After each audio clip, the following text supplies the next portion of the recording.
할렐루야. 감사합니다.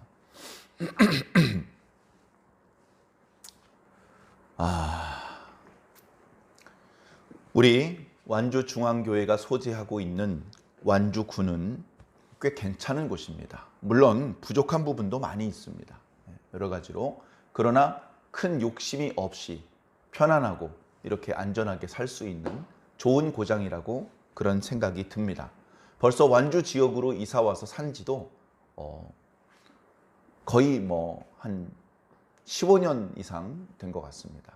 하나님께서 그동안 인도해 주셔서 여기까지 올 수 있었는 줄로 믿습니다. 완주군은 이제 재정도 튼실해서 군민들의 행복을 위해서 많은 재정을 이렇게 또 사용을 하고 있습니다. 그래서 많은 프로그램들이 이제 개설이 됩니다.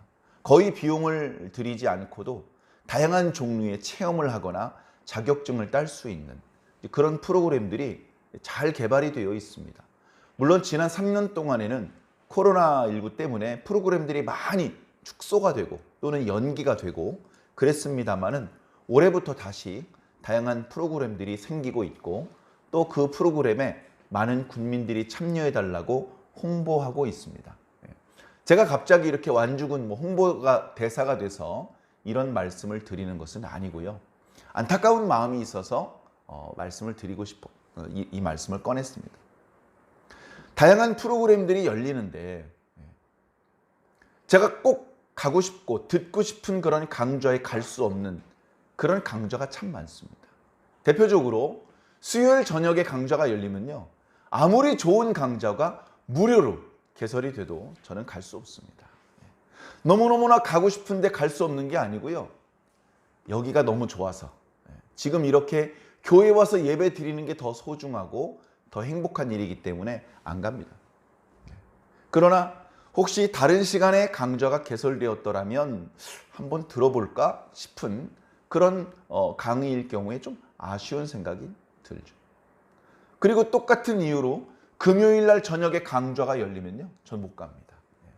그래서 전에 이제 그런 일을 담당하시던 공무원이 이렇게 좀 오며 가며 자주 마주치다 보면 조금 가까워져서 이런저런 대화를 나눌 기회가 있을 때에 수요일이나 금요일 저녁에는 안 했으면 좋겠습니다. 그런 말씀을 드렸거든요. 그래서 그 때문에 그런 건지 대부분의 행사가 화요일하고 목요일 날 저녁에 많이 개설이 되더라고요. 그래서 제법 많이 프로그램에 참여하기도 했었습니다.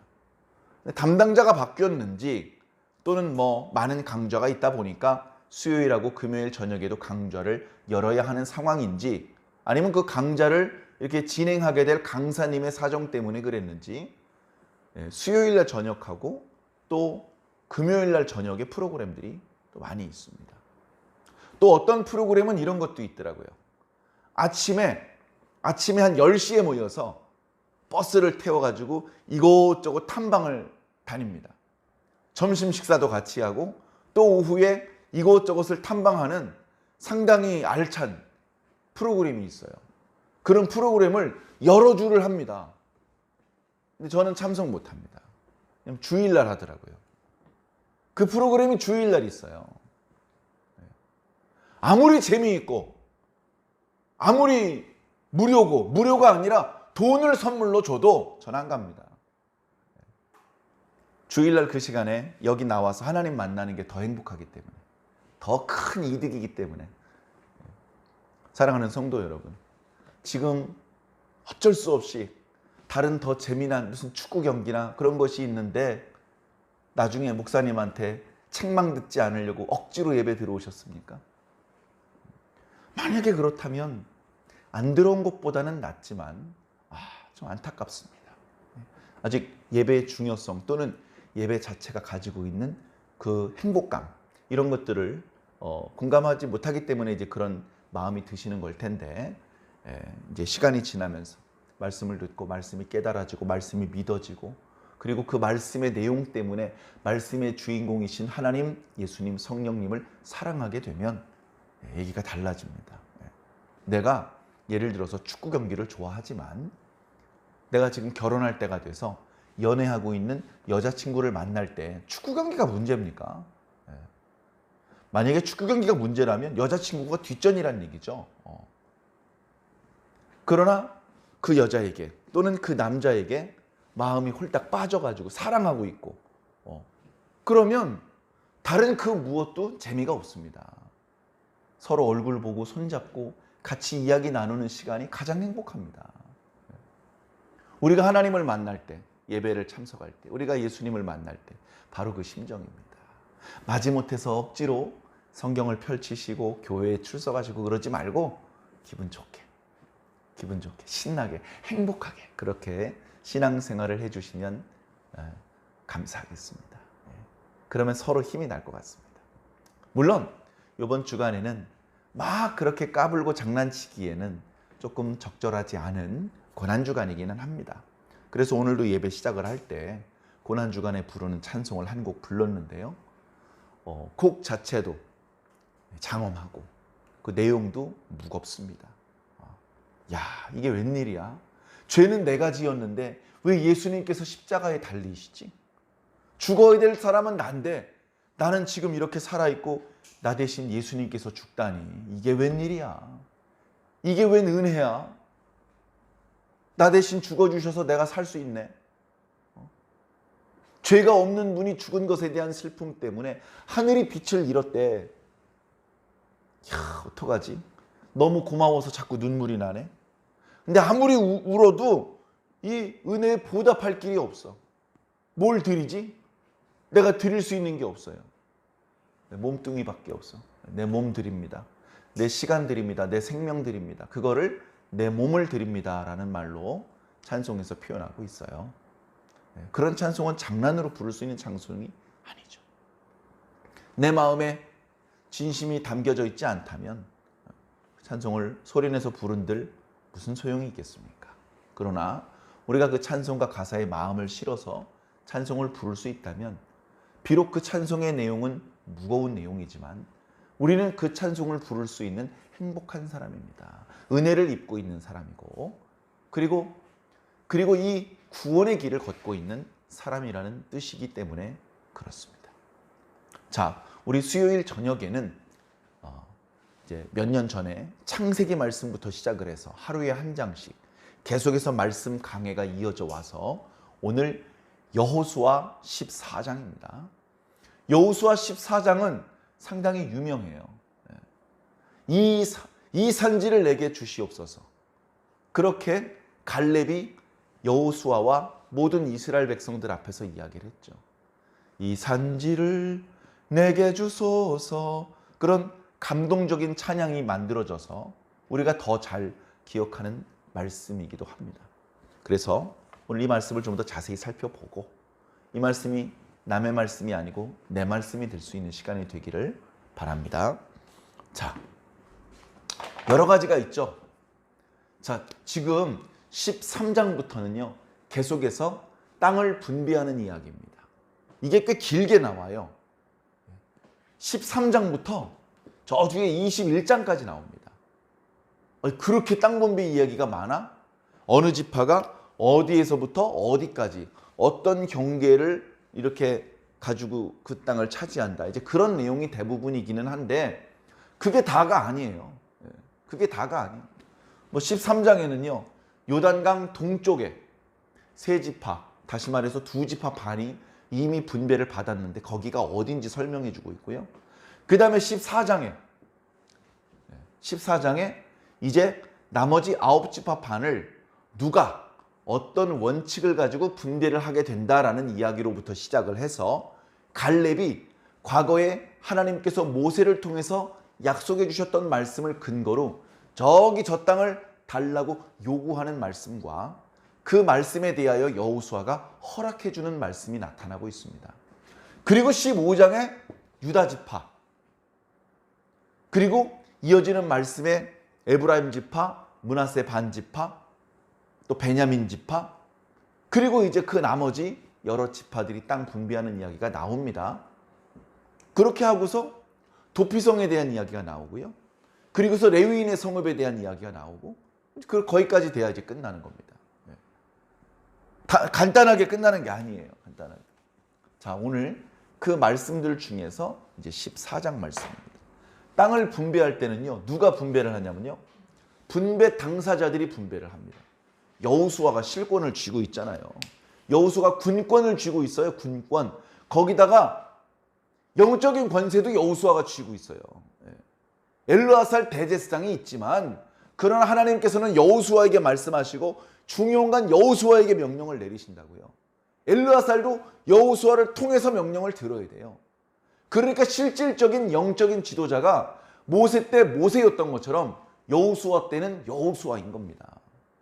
그러나 땅을 분배하는 일에 있어서 여호수아가 독단적으로 처리하지 않습니다.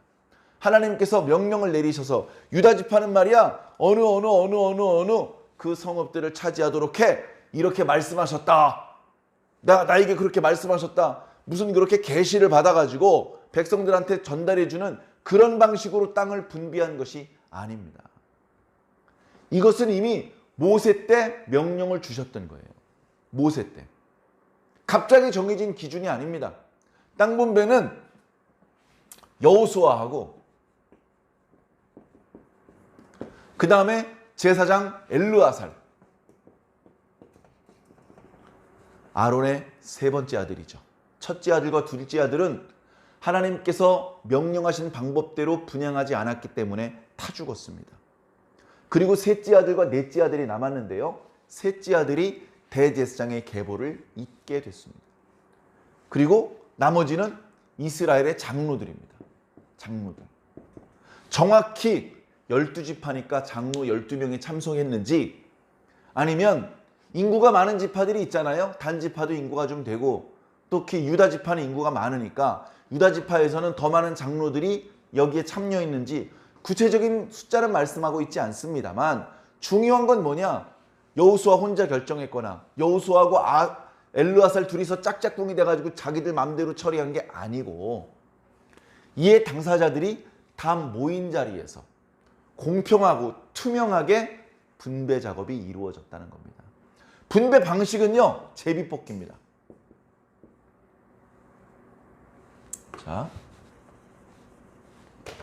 제비뽑기. 제비뽑기는요, 구체적으로 이제 어떤 방식, 어떤 형태로 했는지는 우리가 잘 모르지만 조작할 수 없는 것이죠.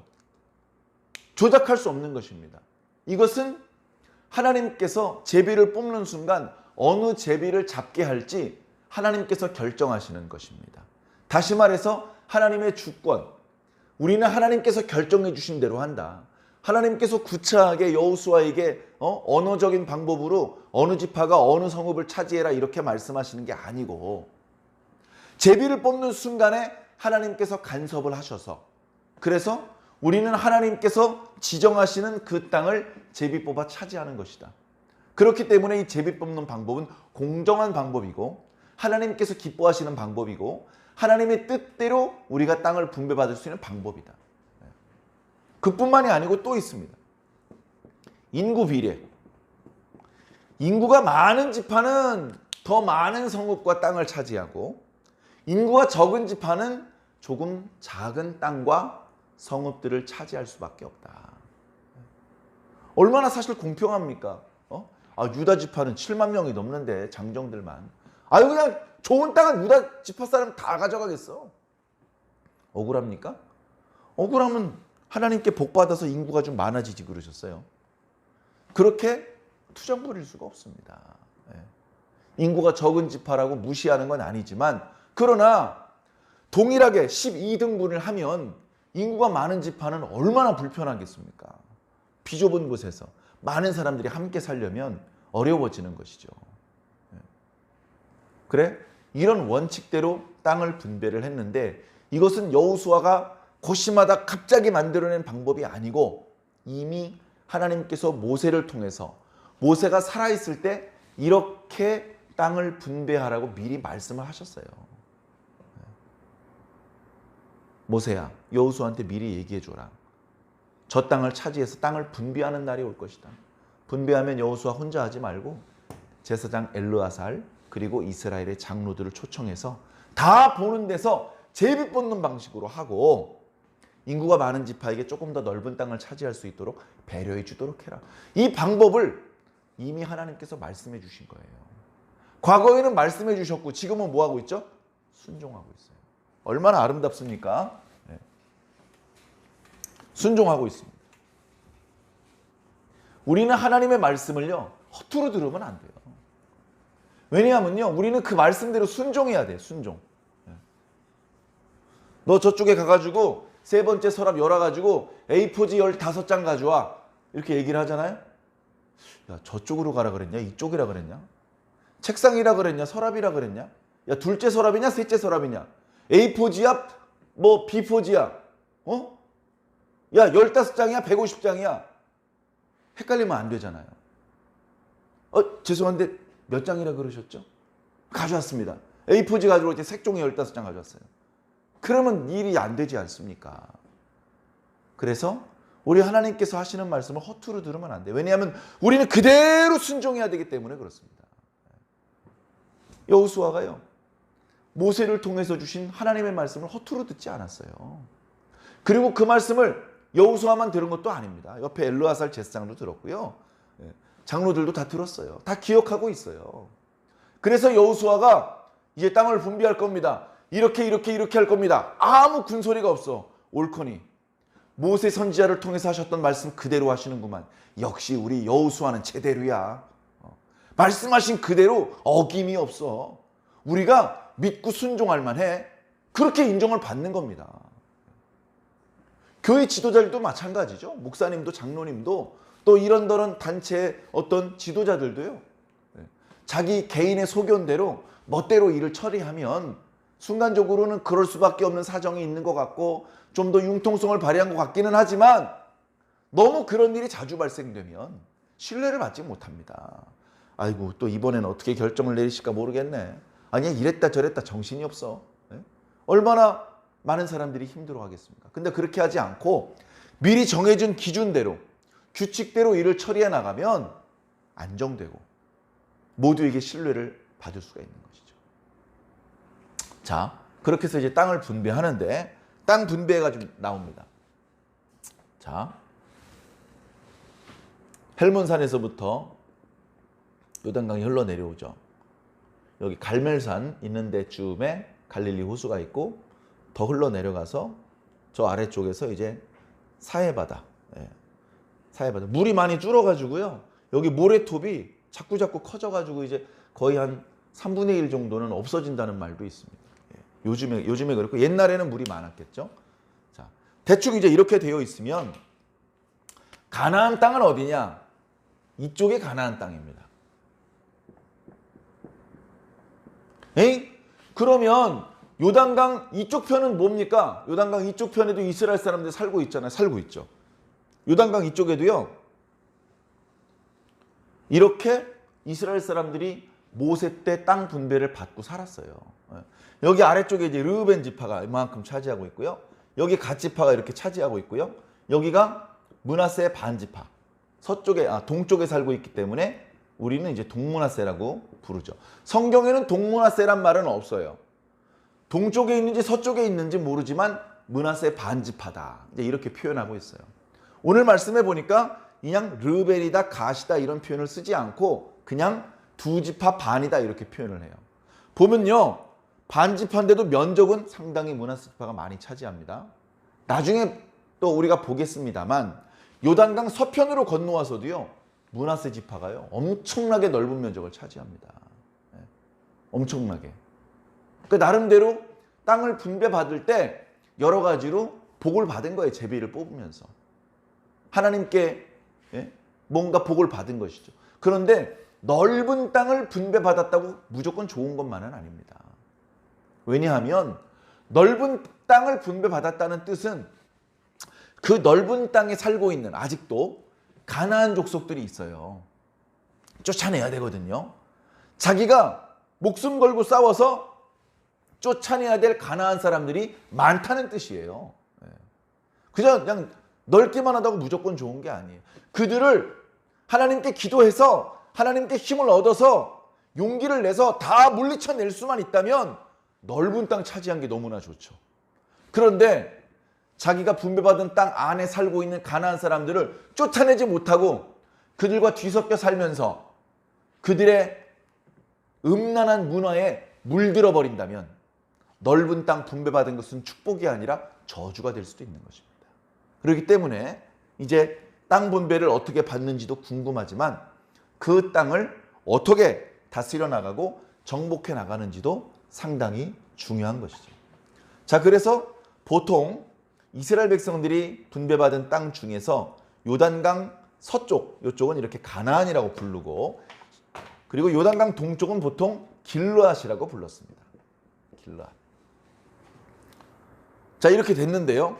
지금 이스라엘 백성들은요, 이 땅을 다 차지한 건 아니에요. 물론 요단강 동쪽은요, 거의 완벽하게 차지했습니다. 여긴 남아있는 이스라엘 이방인들이 없어요.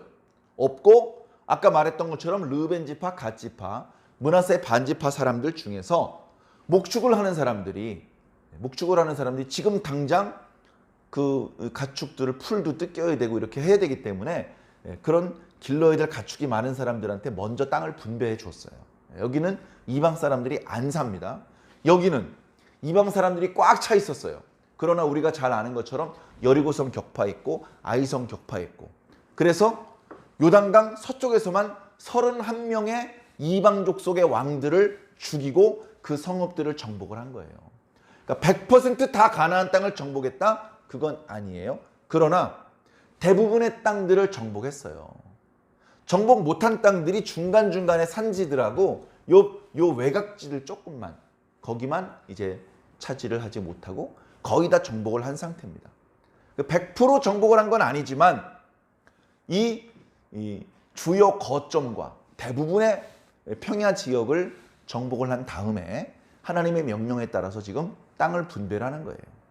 땅 분배 이야기가 나오다 보니까 13장에 요단강 동쪽 길르앗 땅을 어떻게 분배했는지에 대한 말씀이 나왔던 것이고, 그리고 오늘 14장부터 본격적으로 요단강 서쪽에 가나안 땅을 어떻게 분배하는지에 대해서 말씀해 주고 있는 거예요. 자, 땅 분배를 해야 됩니다. 오늘 1장 14장 1절 2절 이렇게 앞부분 말씀을 보면요, 저 뒤에 21장까지 땅 분배를 이런 원칙으로 했다라는 것을 먼저 말씀해 주고 있는 거예요. 여호수아 혼자 한 게 아니요. 엘르아살 제사장님도 있었고, 그리고 각 지파에서 여러 장로님들이 같이 있는 자리에서 제비 뽑은 거예요. 그리고 많이 인구가 많은 지파 조금 더 넓은 땅 띄워준 거예요. 공평하게 한 거예요. 그 이제 원칙을 미리 말씀해 주신 것이죠. 그래서 오늘 말씀 뒤에 나오는 모든 이야기들은 이 원칙대로 땅 분배를 한 것이다. 이렇게 투명하게 하고 또 하나님의 방법대로 하다 보니까 이후에 단 한 번도 땅 분배에 대해서 불평이나 원망이 나오지 않습니다. 분배해 준 그대로 순종하고 분배해 준 그대로 받아들입니다. 심지어 뒤에 보면요, 양보하는 대목도 나옵니다. 시므온 지파가 땅을 분배받을 때 유다스 지파가 양보해줘요. 자기네들이 이미 분배받은 땅 중에서 시므온 지파를 위해서 땅을 좀 양보를 해줍니다. 그리고 또 맨 마지막에는 그 레위 지파를 위해서 성읍을 이제 띄워줘야 되거든요. 그럼 미리 처음부터 레위 지파의 성읍을 따로 정해놓은 것이 아니고 이미 12지파에게 땅을 분배해 준 이후에 12지파로부터 거꾸로 양보를 받아내는 거예요. 그런 방법으로 레위 지파의 성읍 48개를 양보를 받아냅니다. 넓은 땅을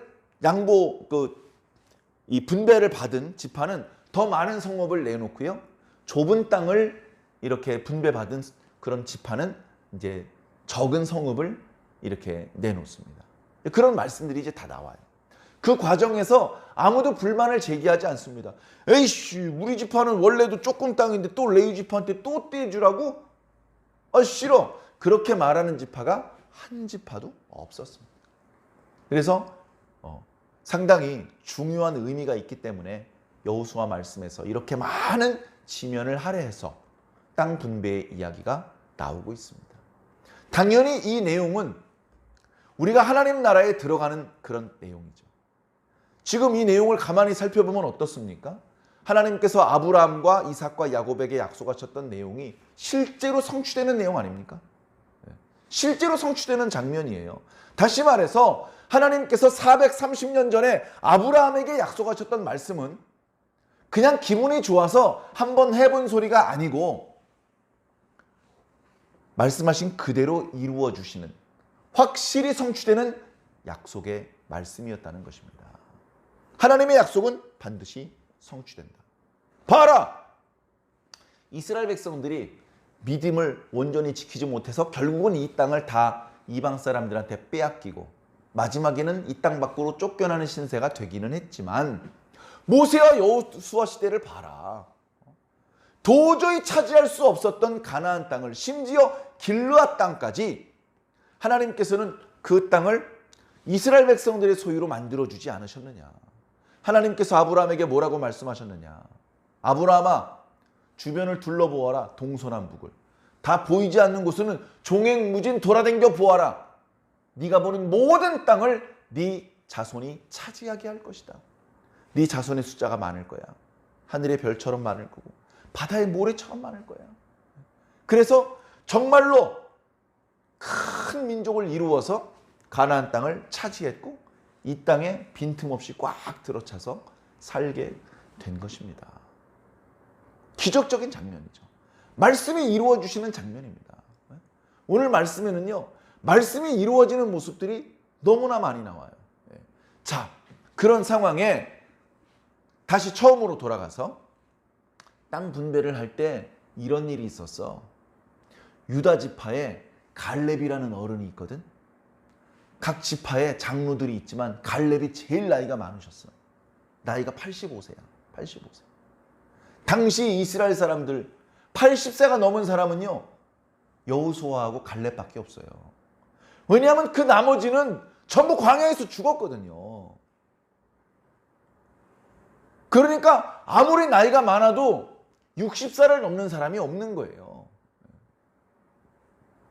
그런 와중에 유다 지파에 갈렙은 아주 유명한 인사였습니다. 그 갈렙이 땅을 분배하겠노라. 하나님께서 미리 말씀하신 대로 이런 방법과 원칙을 따라 분배하겠노라. 그렇게 여호수아가 선포하자 갈렙이 나옵니다. 갈렙이. 그동안 갈렙은 나서지 않았어요. 그동안 모세가 죽은 이후에 여호수아가 이스라엘 전체의 지도자가 돼서 여러 가지 명령을 내리고 전쟁을 수행하고 하는 모든 과정에서 갈렙은 나서지 않았어요. 갈렙은 그저 묵묵히 뒤에서 여호수아가 무슨 명령을 내리면 무조건 순종했습니다. 그런데 처음으로 갈렙이 잠깐만 제가 할 말이 있습니다 라고 얘기를 하는 거예요. 잠깐만요. 제가 이 얘기 먼저 좀 드려야 될 것 같습니다. 땅 분배하기 전에. 그동안 한 번도 나서지 않았던 갈렙이 나서는데 아무도 말릴 수가 없습니다. 아이고, 갈렙 어르신 하실 말씀 있으세요? 이리 나오세요. 이리 앞으로 나오세요. 예. 말씀하십시오. 예. 하고 싶은 말씀 다 하십시오. 그렇게 갈렙이 말할 수 있는 기회를 얻었어요. 갈렙이 얘기를 합니다. 저기 보이는 저 땅을 저한테 주십시오. 뭔가 반칙하는 것 같아. 반칙. 제비를 안 뽑았잖아. 갈렙은. 제비를 뽑아야 된다면서. 그게 하나님께서 말씀하시는 원칙이라면서. 제비를 뽑는 방법이야말로 하나님의 주권을 인정하는 방법이라면서. 제비를 뽑아야 우리가 자기 마음대로 땅을 정하는 것이 아니고 하나님께서 정해 주신 대로 갖는 거라면서. 그래서 다투지 않는 거라면서. 근데 갈렙은 제비 뽑는 걸 거절하고 나 저 땅 갖고 싶은데 그 땅 주면 안 되겠니? 이렇게 얘기를 하는 거예요. 상황을 잘 모른다면 에이 어르신 그건 아니죠. 저희가 어르신을 참 존경합니다마는 어르신 죄송합니다. 이거 그렇게 처리하면 안 됩니다. 지금 조금 전에 여호수아가 다 설명하지 않았습니까?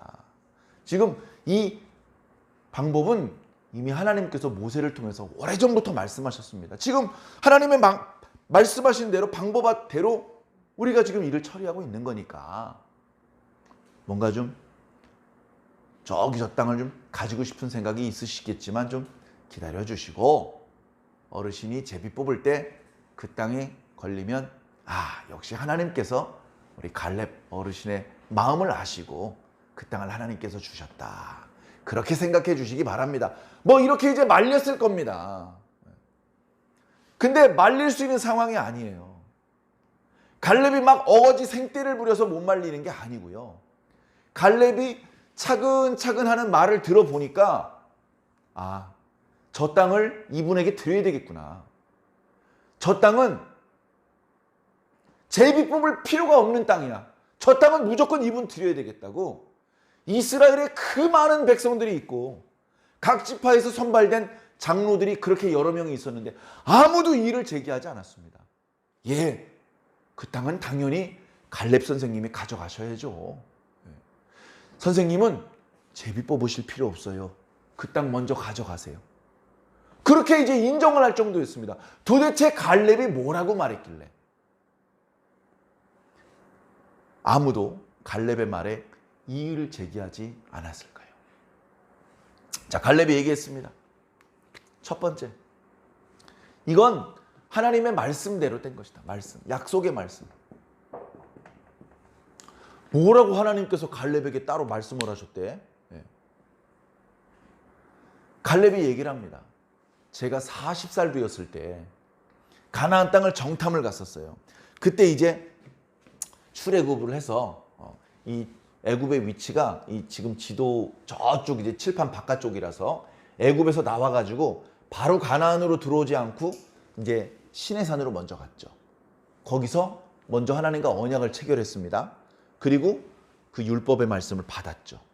그리고 그 율법의 말씀에 따라서 성막을 먼저 건립을 했습니다.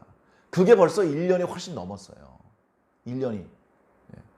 그래서 다시 가데스 바네아까지 가는데 거의 1년 반 정도가 걸렸습니다. 시내산에서만 1년 정도 머물렀고 애굽에서 시내산까지, 시내산에서 가데스 바네아라고 가나안 땅 맨 남쪽에 거기서 이스라엘 백성들이 요구를 해서 우리 먼저 정탐을 해보는 게 어떻겠습니까? 그래서 모세가 허락을 해줬어요. 각 지파에서 똘똘한 사람 한 명씩 착출을 해서 정탐꾼 12명이 소집이 됐고 그 12명에게 정탐을 보냈습니다. 어떤 정탐꾼은 남부 지역을, 어떤 정탐꾼은 쭉 올라가서 저 북부 지역을 정탐을 했겠죠. 그리고 약속한 날짜가 되었을 때 돌아왔습니다. 40일이 걸렸어요. 40일. 돌아왔습니다. 돌아와가지고 잘 보고 왔느냐? 저희가 구석구석 빠짐없이 샅샅이 보고 왔습니다. 그리고 그 땅에서 열매, 과일, 아주 그냥 탐스럽게 익은 과일들을 몇 가지를 보여주면서 하나님의 말씀이 틀린 게 하나도 없습니다. 젖과 꿀이 흐르는 땅이라더니 정말 비옥한 땅입니다. 저희들이 거기에 있는 열매들 중에 몇 가지를 꺾어 왔는데요. 보십시오. 애굽에 있는 포도보다 여기 있는 게 훨씬 크고 탐스럽고 맛있지 않습니까? 그렇게 이제 정탐꾼들이 보고를 하는데 안타깝게도 10명의 정탐꾼들은 그 땅에서 살고 있는 그 거인족들, 안악 자손들, 그 사람들의 이야기를 하면서 우리는 저 땅을 정복할 수 없습니다. 저 땅에는 이미 우리보다 많은 숫자의 사람들이 살고 있습니다. 그 사람들은 우리보다 키가 큽니다. 다 거인들입니다. 그 사람들은 이미 두꺼운 성벽을 쌓은 성읍 안에 있습니다. 우리가 이대로 들어가면 그들과 1대1로 붙어도 이길 수가 없고 그들이 성읍 안에서 수비를 하면 우리는 그 성읍을 무너뜨릴 수 없습니다. 우리는 결국 그들 앞에서 패하여 다 죽게 될 것이고 우리의 아내와 딸들, 아이들은 그들의 노예가 될 것입니다. 그런 식의 얘기를 10명의 정탐꾼들이 했던 거예요. 어떻게 보면 상당히 합리적인 이야기인지도 모릅니다. 그러나 그것은 너무나 불신앙적인 보고였습니다. 여호수아와 갈렙이 그 정탐꾼 중에 있었어요. 유다 지파 대표로는 갈렙이, 에브라임 지파 대표로는 여호수아가 있었거든요. 그래 여호수아와 갈렙이 그 10명의 정탐꾼들이 그렇게 얘기하는 것을 듣고 끊었습니다. 잠깐만! 왜 형님들 그런 얘기를 하세요? 여러분들 제 말 좀 들어보세요. 이분들 말도 맞긴 맞는데, 그러나 하나님께서 우리와 함께 하시면 우리 그들 다 이길 수 있습니다. 그렇게 얘기를 했는데 백성들이 이미 10명의 정탐꾼들의 말을 듣고 이 2명 여호수아와 갈렙의 말을 듣질 않는 거예요. 그러면서 여러분들 그게 아닙니다. 하나님께서 우리와 함께 하시기 때문에 이길 수 있습니다. 그렇게 말하니까 돌로 쳐서 죽이려고 그러는 거예요. 그때 하나님의 영광이 그들 위에 갑자기 임하셨어요. 그들이 두려워서 다 나뒹굴어졌죠. 하나님께서 크게 분노하셨습니다. 자세히 말씀을 읽어보시면 아는데 금송아지 사건 때보다 더 분노하셨어요. 금송아지 사건 때보다 더 분노하셨어요. 이놈들은 한 명도 살려두지 않겠다. 그래서 결국 광야에서 40년을 보내면서 그들이 남김없이 다 죽게 되었던 겁니다. 그러다 보니 지금 현재 땅을 분배하려고 할 때에 이스라엘에서 60세 넘은 사람을 찾을 수가 없는 거예요. 시내산에서 언약을 체결하지 못했던 20세 미만의 사람들, 예를 들면 19살짜리가 있다고 칩시다. 아직 20살이 되지 못했기 때문에 하나님과 언약을 체결하지 못했어요. 그 사람들은 하나님께서 죽이지 않으셨습니다. 광야에서. 그 사람들이 광야에서 40년 이렇게 지나오면서 나이가 이제 59살이 됐겠죠. 59살.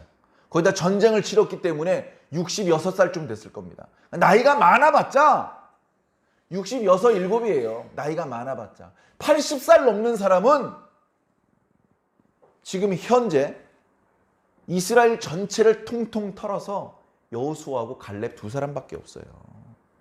다 죽었어요. 그런 상황인 것입니다. 그런데 지금 갈렙이 그 옛날 정탐꾼들 얘기를 하는 거예요. 그때 하나님께서 모세를 통해서 말씀하셨던 것이 뭐냐 하면 여호수아하고 너 갈렙은 하나님을 온전히 붙잡는구나. 하나님을 온전히 붙잡는구나. 너희들이 정탐했던 땅을 너희들이 차지하게 될 것이다. 그렇게 약속을 하신 거예요. 그때 아마도 갈렙이 정탐했던 곳이 이 가나안 남부 지역이었던 것 같습니다. 여기 나중에 유다 지파가 이 땅을 분배받거든요. 여기를 갈렙이 여기를 이제 정탐을 했던 것 같아요. 그 중에서도 이제 헤브론이라고 한 언덕을 거기를 이제 지칭을 하면서 저기 보이는 산들을 네가 정탐했다면서 하나님께서 저 땅을 반드시 너에게 주실 것이다. 그렇게 모세를 통해서 약속의 말씀을 주셨다는 거예요. 약속의 말씀. 그 약속을 지금 이루어 달라는 겁니다. 그냥 기분이 저 산지가 좋을 것 같아서 달라는 게 아니에요. 약속한 대로 해달라는 겁니다. 말씀하신 대로 이루어 달라는 겁니다. 그러니 그 어떤 이스라엘 장로들이 말릴 수 있습니까? 선생님, 이거 투표하실 필요 없습니다. 제비를 뽑을 필요가 없습니다. 이건 분배 이전에 하나님께서 모세를 통해서 45년 전에 하신 말씀이니까 그냥 가지십시오. 그렇게 된 겁니다. 자, 두 번째, 건강. 하나님께서 갈렙에게 건강을 주셨단 말이에요. 건강. 자, 이 지도를 잠깐 지우겠습니다. 자, 우리가 잘 아는 것처럼 그 정탐꾼들이 40일 동안 정탐을 했고 그 정탐꾼들 때문에 분노하셨던 하나님께서는 이스라엘 백성들이 정탐한 하루를 1년으로 해서 40년 동안 광야를 방황하게 하셨고 그 방황하는 기간 동안 10명의 정탐꾼들에게 동조해서 하나님을 원망했던 사람들을 다 죽게 하셨습니다. 그 10명의 정탐꾼들에 동조하지 않았던 사람은 모세와 아론, 여호수아와 갈렙밖에 없었어요. 그 나머지는 다 100% 하나님을 원망하고 저 모세와 아론을 죽이고 애굽으로 도망가자 그랬어요. 하나님께서 대노하신 것이죠. 자, 그때가 어떤 때였느냐? 자, 40년입니다. 40년.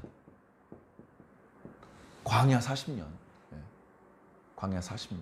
그리고서 모세가 죽었죠. 이 광야 40년이 끝나면서. 그리고 여호수아가 시작돼가지고 지금 곧바로 가나안 정복 전쟁을 했습니다. 자, 40년인데 정탐꾼을 보낸 건 여기 1년 반쯤 지났을 때예요. 1년 반쯤. 여기 38년이에요. 38년. 여기가 2년이고. 이때 정탐꾼으로 갈렙이 가나안 땅 남부 산악지대를 정탐한 거예요. 그때 갈렙의 나이가 몇 살이래요? 40살이래요. 40살. 지금 여기 이제 가나안 정복 전쟁 끝나고 땅 분배를 하는 지금 45년이 지나서 지금 85세래요. 85세. 그러면 여호수아가 가나안 정복 전쟁을 한 데 걸린 연도가 나오죠? 몇 년 동안 싸움을 했습니까? 7년 동안. 38 더하기 7, 45. 7년 동안 한 거예요. 별로 얘기가 없잖아요. 그냥 여리고가 허망하게 무너져 버렸네. 아이성 가서 실수했다가 바로 차지했고, 그 다음에 남부 가나안 지역을 한꺼번에 단번에 점령을 했고, 북부 지방에 이제 가나안 그 왕들이 연합군 편성한다 그래서 달려가가지고 한 방에 점령했고, 금방 그냥 다 점령한 것 같아요. 근데 사실은 그게 7년이 걸린 거예요. 7년이 걸린 거예요. 여호수아가 나이가 많고 늙어서 이제 전쟁을 수행하기 어려워 보일 때까지 여호수아가 하나님께서 그만하고 땅을 분배해 주어라 이렇게 말씀 안 하셨으면 여호수아는 어쩌면 조금이라도 더 가나안 사람들을 무찌르려고 했을 거예요. 12지파 연합군대를 끌고 갈 수 있을 때. 하나님께서 말씀을 하셔서 멈추고 지금 땅 분배를 하고 있는 거예요. 자, 이렇게 하나님께서 45년이 지나는 동안 나에게 건강을 주셨다. 저는 이 말씀이 너무 감동적이에요. 눈물이 날 것 같아요. 하나님께서 약속만 주시는 게 아니에요. 그 약속을 맛볼 수 있는 건강도 주신다고요. 건강을 주신다는 말 속에는 시간을 주신다, 생명을 주신다는 의미가 포함되어 있어요. 네? 하나님께서 약속만 주시는 게 아니라고요. 야, 저기 보이는 저 산지를 네가 차지하게 될 거야. 그래가지고 중병에 걸려가지고 들것에 실려가지고 이리저리 끌려다니면서 아이고 그래도 저 땅에 묻혀야 되는데, 그게 아니고 그 땅에 이사 들어가서 사는 날까지 팔팔하게 건강한 거예요. 팔팔하게. 네? 누가복음에 보면요, 시몬이라는 사람이 나옵니다. 시몬이라는 사람이 나오는데요, 그가요 예수님을 만나요. 아기 예수님을 만나. 태어난 지 8일밖에 안 된 아기 예수님을 만난다고요. 아기 예수님을 그의 부모가 안고 들어옵니다. 할례 받고 이제 그 성전에 가서 기도하려고 오는 그 마리아와 요셉과 아기 예수를 보는 순간, 아! 하나님의 아들이시로구나. 그걸 단번에 알아봐요. 어떻게 그럴 수 있습니까? 예수님께서 어린 나이에 성전에 오시기 훨씬 전부터 하나님께로부터 성령으로 말씀을 들었어요. 너는 메시아를 볼 거야. 넌 메시아를 만날 거야. 메시아를 보내달라고 눈물로 기도했던 시몬에게 하나님께서 성령을 통해서 응답을 주셨어요. 내가 구약의 여러 선지자들을 통해서 예언했던 그 메시아를 너는 네 눈으로 직접 볼 거고 네 손으로 만질 수 있을 거야. 그 약속의 말씀을 들었을 때 시몬의 가슴이 터질 것 같았을 거예요. 드디어 말씀이 이루어지는군요. 그리고 먼 미래의 일이 아니고 제 생전에, 제가 죽기 전에 메시아를 만날 수 있는 거군요. 그런데 성령님을 통해서 메시아를 만나게 될 거라는 말씀을 들었는데도 다시 수십 년을 기다려야 했습니다. 수십 년을 기다려야 했습니다. 분명히 메시아를 만난다고 했는데 안 오셔요. 메시아가 나타나질 않아요. 어쩝니까? 언젠가 말씀하신 대로 오실 거야. 믿음으로 기다리는 것이죠. 왜? 하나님이 약속하시면 반드시 이루시는 분이니까. 그냥 막연히 메시아가 오신다고 말씀하신 것이 아니고 네가 죽기 전에 반드시 메시아를 보게 될 것이다 라고 말씀하셨으니까. 수십 년을 기다렸어요. 그게 20, 30년이었는지 5, 60년이었는지는 성경에 자세히 나와 있질 않아요. 그러나 상당히 많이 기다린 것 같습니다. 그렇게 기도하면서 영적으로 깨어서 언제 오실지 몰라. 언제 오실지. 내가 기도를 게을리하고 있구나. 영적으로 어두워져 있으면 오셨는데도 못 만날지 모르니까 항상 깨어서 기도하면서 기다렸는데 예수님께서 태어난 지 불과 8일밖에 안 된 예수님께서 성전에 오시는 것을 시몬이 보고 드디어 오셨구나. 드디어 오셨구나. 그래서 그 아이를 안고 하나님께 기도했습니다. 하나님, 이제 저를 놓아주시는군요. 죽지도 못해요. 이 약속의 말씀이 이루어지기 전에는 죽을 수도 없어요. 하나님의 약속을 받은 사람은 죽을 수가 없습니다. 그 약속이 안 이루어졌는데 어떻게 죽어요? 메시아를 본다고 하셨으면 몇십 년이 아니라 몇백 년을 기다려서라도 죽지 않고 기다리다가 메시아 봐야 되는 거예요. 저 헤브론 산지를 주신다고 약속하셨으면 갈렙이 중간에 전투 중에 죽을 수가 없는 거예요. 다칠 수가 없는 거예요. 시름시름 앓을 수가 없는 거예요. 내가 이렇게 건강한 걸 보니 하나님께서 저 땅을 저에게 주시려나 봅니다. 그렇게 저 땅은 자신에게 약속된 땅이라고 근거를 제시해요.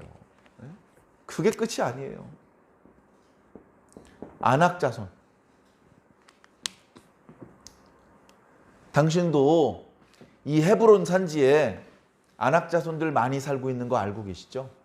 안악자손들이란 거인족을 말합니다. 거인족, 힘 세고 주먹으로 때려가지고 화살 몇 개 맞춰가지고 쓰러뜨릴 수 없는 거인족들.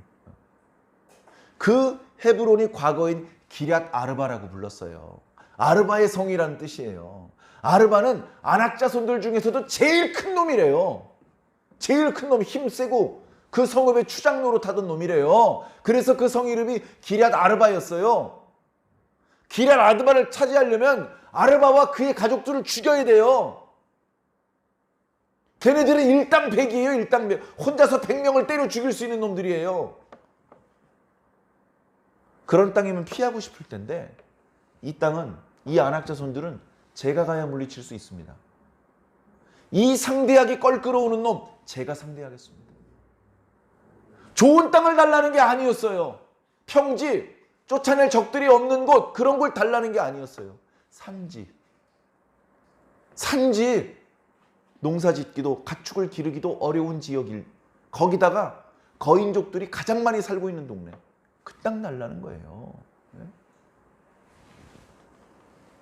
이렇게 말하는데 누가 반대합니까? 선생님, 안 됩니다. 그건 아니죠. 저 뒤에 가서 줄 서세요. 줄 서셔가지고 제비 뽑으셔요. 제비 뽑고 다시 얘기합시다. 아무도 그렇게 말할 수가 없는 거예요. 이건 하나님의 뜻이다. 여호수아가 이렇게 말하는 갈렙의 말을 듣고 어쩌면 눈물을 흘렸을 것 같아요. 너무 고마웠을 것 같아요. 말씀에 보면 여호수아가 갈렙을 축복해 줍니다. 축복해 줍니다. 왜냐하면 그냥 공짜가 아니거든요. 안악자손들을 물리치는 게 쉬운 일이 아니거든요. 안악자손들을 물리칠 수 있고 그 땅을 온전히 소유할 수 있도록 축복기도 해줍니다. 그런 장면이 오늘 말씀에 이제 나타나는 것이죠. 오늘 말씀에 보면요, 말씀이 이루어지는 이야기들이 많이 나옵니다. 1절과 2절에 하나님께서 모세에게 말씀하셨던 대로 여호수아가 땅 분배를 하고 있다.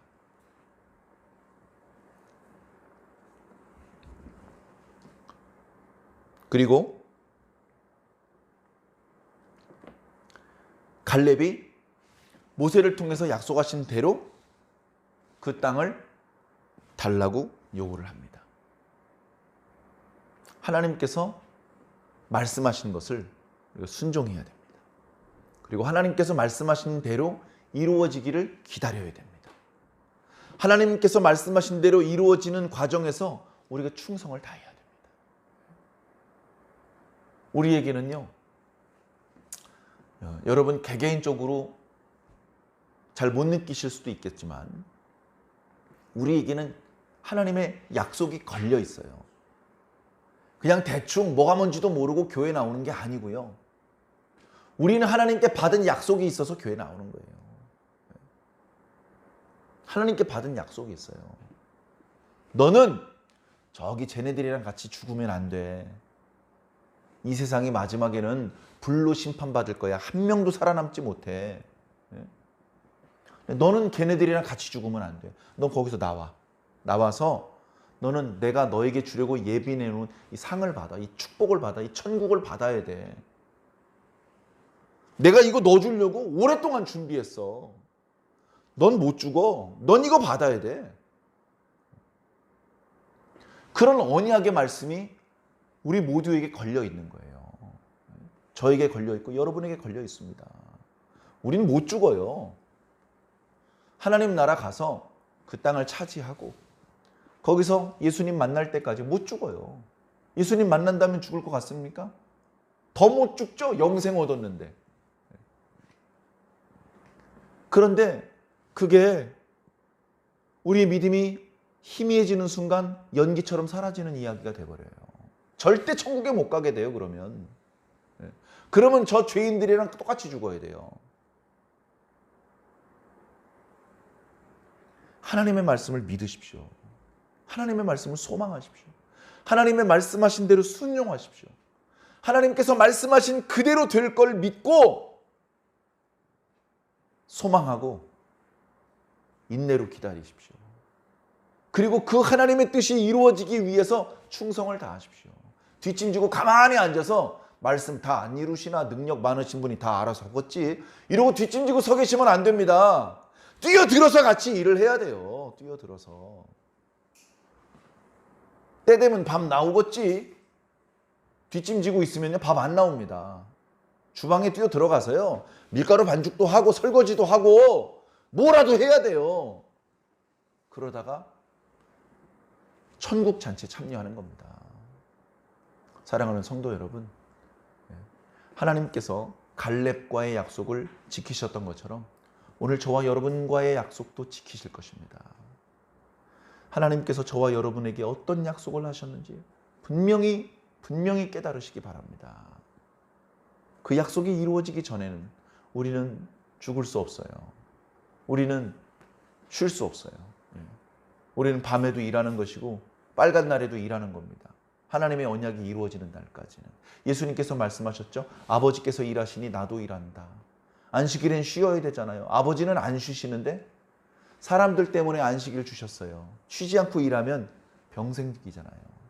7일에 한 번이라도 푹 쉬어라. 그런 의미에서 안식일을 주셨어요. 무조건 쉬는 것만 안식일의 의미는 아니에요. 고단한 육체노동 대신 하나님께 나와서 예배드려라. 예배드리고 남는 시간에 충분히 쉴 수 있습니다. 그래서 우리는 이 땅에 있는 동안에 우리 각자가 살아야 되는 삶의 이유 그리고 우리 삶의 방향과 목표를 분명히 해야 돼요. 우리의 삶은 이 말씀을 감동적으로 들었다고 해서 갑자기 편안해지고 안락해지는 건 아닐 겁니다. 여전히 현실은 만만치 않습니다. 어려움이 많아요. 그러나 우리 각자에게 하나님께서 주신 언약의 말씀이 있다는 걸 분명히 깨달으시기 바랍니다. 엄청나게 좋은 언약의 말씀을 주셨어요. 엄청나게 좋은 언약의 말씀. 아브라함은요 엄청나게 좋은 약속의 말씀을 들었는데 아브라함이 살아있는 동안에 그 언약이 성취되지 않았어요. 400년이 넘었어요. 물론 시므온이나 안나와 같은 사람은 죽기 전에 메시아를 볼 것이라는 말씀, 약속의 말씀을 받았고 말씀 그대로 죽기 전에 메시아를 만났어요. 오늘 저와 여러분에게는 어떻게 말씀해 주셨습니까? 하나님께서요, 성경을 통해서 말씀해 주십니다. 목사님께서 하나님께 약속의 말씀을 들었다고? 옛날에 사무엘 선지자가 하나님 음성 들었던 것처럼 무슨 음성을 들었나? 그렇게 약속 주시는 거 아니에요. 성경 말씀을 통해서 약속 주십니다. 우리가 기도할 때 하나님의 말씀으로 우리에게 약속의 말씀을 주십니다. 이거 나에게 주신 약속의 말씀이구나. 성령님께서 확실하게 깨닫게 해주십니다. 그거 말씀 붙잡아야 돼요. 말씀이 참 신기해요. 안 붙잡으면 놓칩니다. 흘러가 버립니다. 꽉 붙잡으면 그 말씀이 내 말씀이 됩니다. 오늘 이 여호수아 14장 말씀이 남의 말씀이 아니라 내 말씀이 돼야 됩니다. 주여 이 산지를 내게 주시옵소서 라고 외쳤던 갈렙처럼 우리도 주여 저 천국을 제게 주시옵소서. 이 땅에 있는 동안에도 마찬가지예요. 하나님의 뜻을 이루기 위해서, 하나님의 영광을 드러내기 위해서 이 땅에서도 다양한 종류의 사업들을, 사역들을 펼쳐나갈 겁니다. 그 사역 중에 필요한 순간 하나님께 요구해야 됩니다. 하나님, 이 일을 형통하게 해주시옵소서. 이건 하나님의 영광을 드러내는 일이지 않습니까? 그렇게 당당하게 하나님 앞에 요청할 수 있는 그런 갈렙과 같은 믿음을 모두 소유하시기를 예수님 이름으로 간절히 축원합니다.